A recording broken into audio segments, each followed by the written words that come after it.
So hello guys, welcome back to my YouTube channel. तो आज हम जाने वाले हैं राजवाड़ा का मार्केट। तो हमने हमेशा एक्सप्लोर किया है, 2 ब्लॉग में ला चुकी हूँ राजवाड़ा मार्केट पे। एंड सेकंड ब्लॉग जो है वो मेरा है राजवाड़ा पैलेस का, जो कि आपने देखा होगा महल है, काफ़ी बड़ा है और अंदर से कैसे दिखता है वो काफ़ी कम लोगों ने देखा है। तो आज मैं वही एक्सप्लोर करने जा रही हूँ, तो बने रहिएगा आज के ब्लॉग। गाइज, ये है हमारा ब्यूटीफुल राजवाड़ा पैलेस। सच में कैमरे में जितना सुंदर लग रहा है, सामने से उससे भी ज्यादा ब्यूटीफुल है। और यहाँ खड़े होके एक बात समझ आ गई, महल पुराना है लेकिन मेरी रॉयल फीलिंग बिल्कुल फ्रेश है।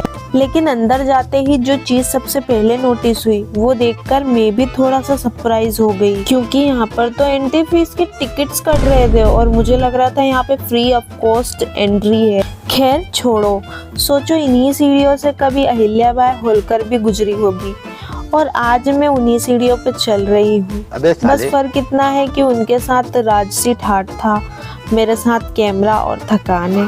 और आते से ही कुछ अजीब सा लग रहा है, गलती से मैं अपने ही महल में आ गई हूँ, कुछ ऐसा लग रहा है। राजवाड़ा पैलेस को अंदर से एक्सप्लोर करके फाइनली समझ आ गया, महारानी बनना इजी नहीं है, पैर दुखने लगते हैं। राजवाड़ा पैलेस का संबंध होलकर राजवंश से है और अहिल्याबाई होलकर का भी इससे गहरा संबंध है। लेकिन इस खिड़की से अहिल्याबाई होलकर ही देखती थी, ये बात बिना हिस्टोरिकल सोर्स के कंफर्म नहीं करना चाहिए। सोचो, इस खिड़की से भी कभी रानी बाहर का नज़ारा देखती होगी और मैं सोच रही हूँ अगर मैं रानी होती तो सबसे पहले यहीं से समोसे वाले को देखती। खैर, ये मेरे नसीब में कहा। कहते हैं ये वही राजवाड़ा है जहाँ होलकर राजवंश का इतिहास जुड़ा है। सोचो, कभी यहीं अहिल्याबाई होलकर भी रही होंगी। और यहाँ देखो कि पत्थरों की नक्काशी और कितनी प्यारी प्यारी सुंदर सुंदर डिजाइनें हैं, जिसे बनाने में पता नहीं कितने साल लग गए होंगे। वैसे ये प्लेस प्री वेडिंग शूट के लिए बेस्ट है एंड फोटोज और रील्स के लिए काफी ज्यादा बेस्ट है। आपने काफी सारी रील्स देखी होगी यहाँ की। और ये पैलेस काफी ज्यादा बड़ा है और इसके 2 फ्लोर तो बंद ही थे, जहाँ पे जाने की अनुमति नहीं दी जा रही थी। अब बात करते हैं हिस्ट्री की। मल्हार राव होलकर 1694 से 1766 तक के राजवंश के संस्थापक। उन्होंने पेशवा बाजीराव के साथ मिलकर मराठा साम्राज्य के विस्तार में मुख्य भूमिका निभाई।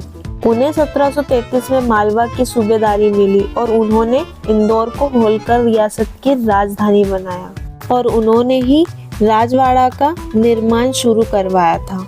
इसके बाद देवी अहिल्याबाई होलकर 1725 से 1795, मल्हार राव के बेटे खंडेल राव की मौत के बाद उनकी बहू अहिल्याबाई ने रियासत की बागडोर संभाली।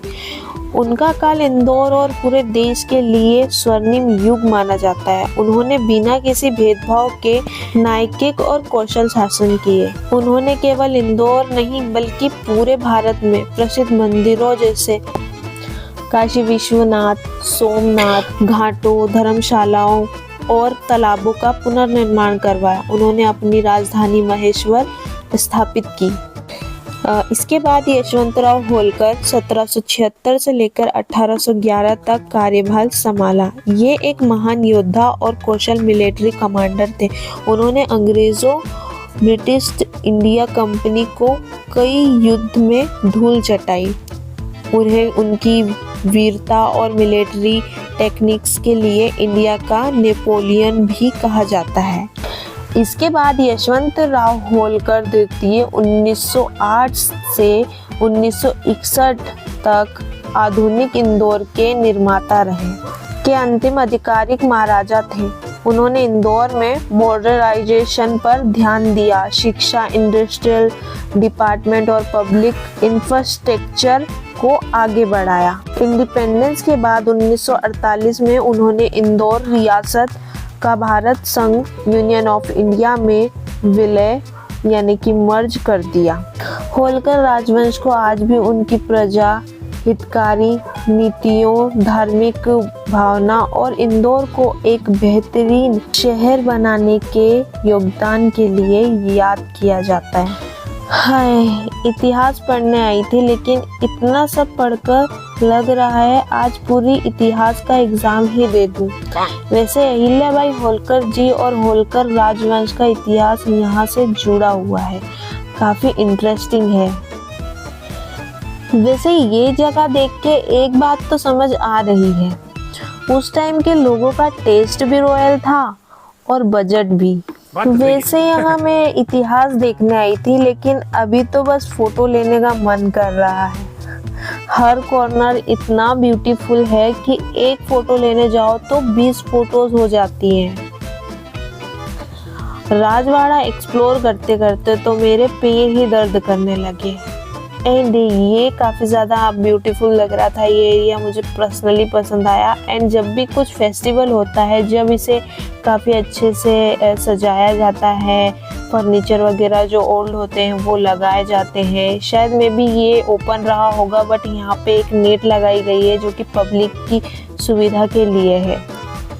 एंड सोचो यहाँ से जो भी रानियाँ होती होगी वो सामने की ओर देखती होगी, क्या ही नज़ारा रहता होगा उस टाइम का। ये जो झूमर है, वैसे यहाँ पे साफ़ सफाई के लिए ज़्यादा ध्यान दिया नहीं जा रहा है, अगर दिया जाता तो शायद इसकी कंडीशन और भी अच्छी होती।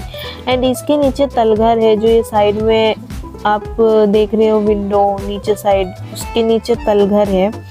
काफ़ी ज़्यादा अंधेरा था एंड यहाँ पे भी फ़ोटोशूट बहुत अच्छे से हो सकता है। काफ़ी ज़्यादा ब्यूटीफुल लग रहा है। एंड नाइट का व्यू भी मैं लेना चाहती थी बट मैं रुक नहीं पाई उतना टाइम तक।